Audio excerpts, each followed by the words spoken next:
What is up, everybody? It's your boy Rogue here. So, I wanted to bring you guys this video because I was literally watching YCS Vegas and just going through a bunch of deck lists from playing at locals. I think it'd be very beneficial to you guys to tell you guys what you should be expecting in an upcoming format.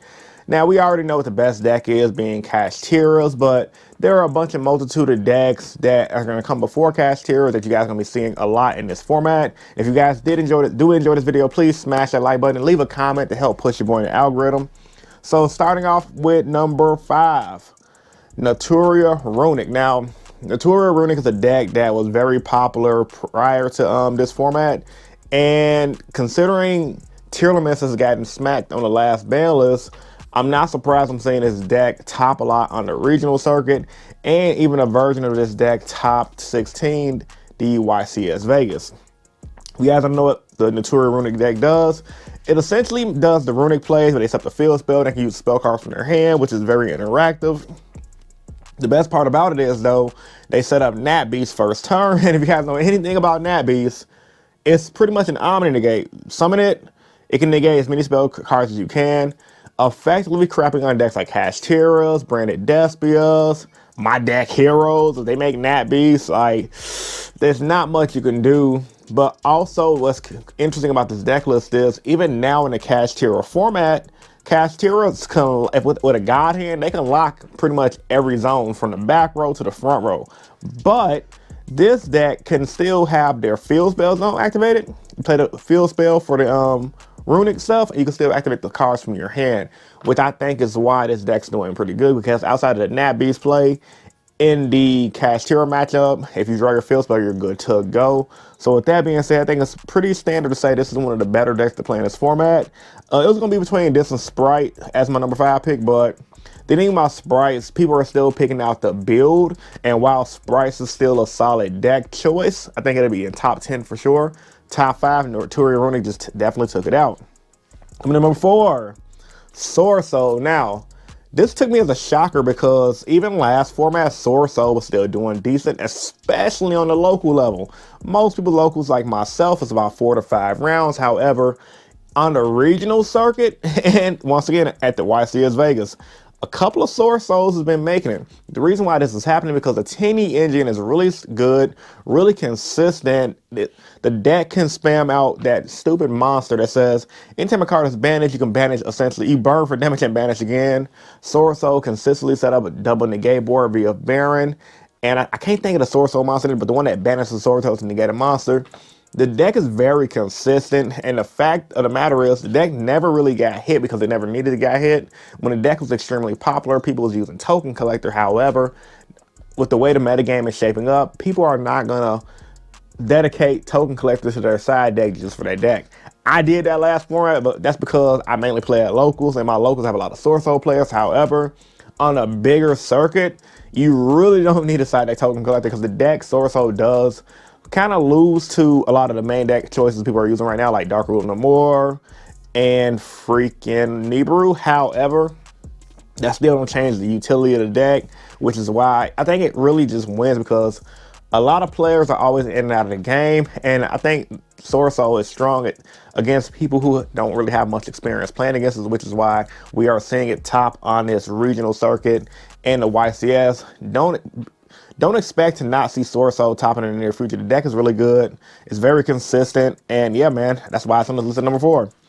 Coming to number 3, Labyrinth. Man, there's definitely an argument to make Labyrinth number 2 because the deck is very powerful. We guys know what Labyrinth is. Labyrinth is pretty much the new trap-based deck.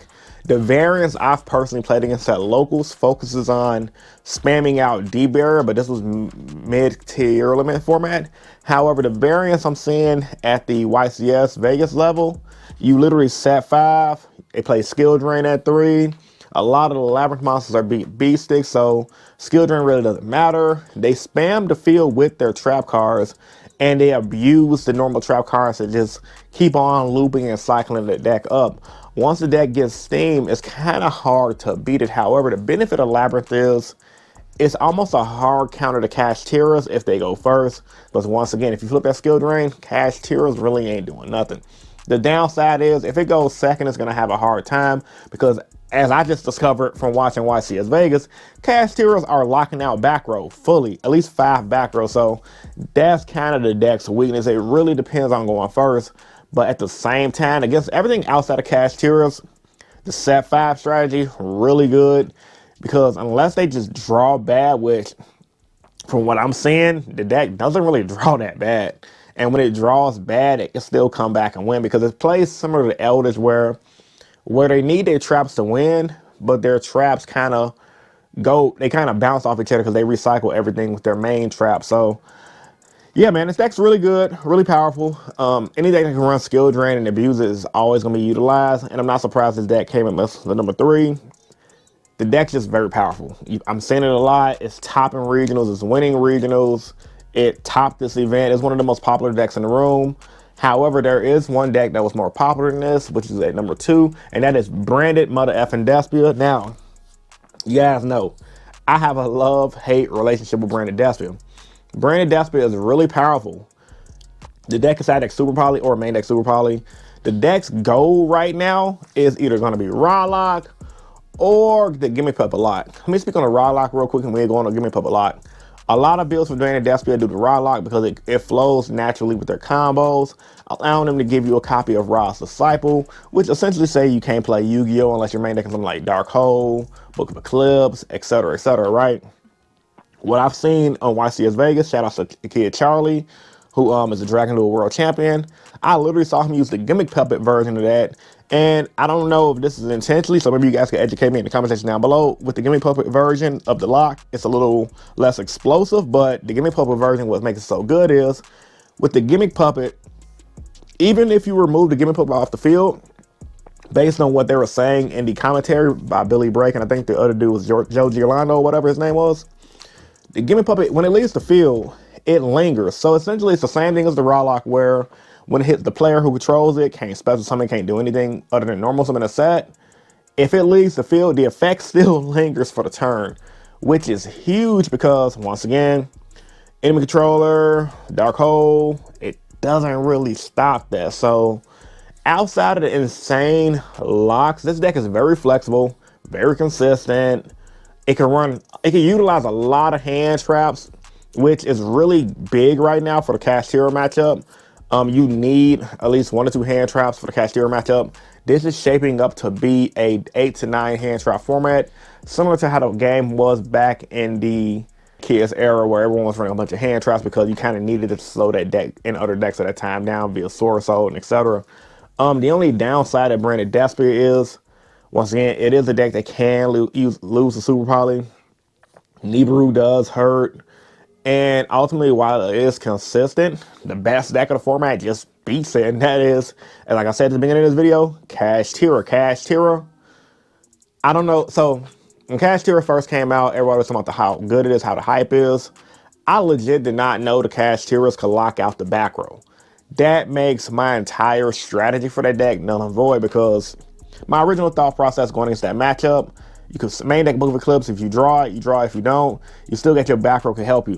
The fact that Cashiers had the option to lock out back row, and most decks, especially my deck as a hero player, they can't just pop off with their monsters and just go crazy and just get rid of their field. Because Cashiers, not only do they lock out back row, they have spot removal. They have a lot of things they can do. And literally with the perfect setup, they can lock out back row, lock out 4 of your monster card zones, and leave you with 1 monster card zone left. So decks ain't popping off with 1 monster card zone, which is why this deck is slowly starting to become one of the most hated decks of the format. A lot of people are saying, the community is split between the middle by saying Konami should have just left here at full power or almost full power, because this deck's a problem and we need something to fight this deck that's not everything else.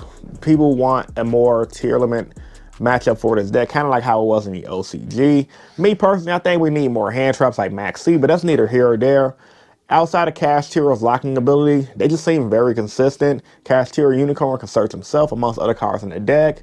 And yeah, man, the decks is really nutty. It really can only lose to like stun decks, because not only does it replace itself, it has a bunch of additional effects. In addition to just, if they go first, and if you 1 hand trap is not enough this format. If you don't draw 2 hand traps, you're getting at least half of your field lock. So With all that being said, man, post out some points about this video in the comment section down below.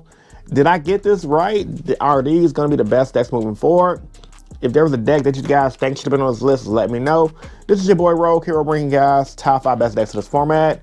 I want to get this video to 100 likes. 100 likes would be awesome. Also, I do plan on making top 5 best rogue decks. Some of you guys should tell me what I should have on that video. All right. Well, like I said, it's your boy Rogue Hero, and I'm signing out. Peace. See you guys in the next video.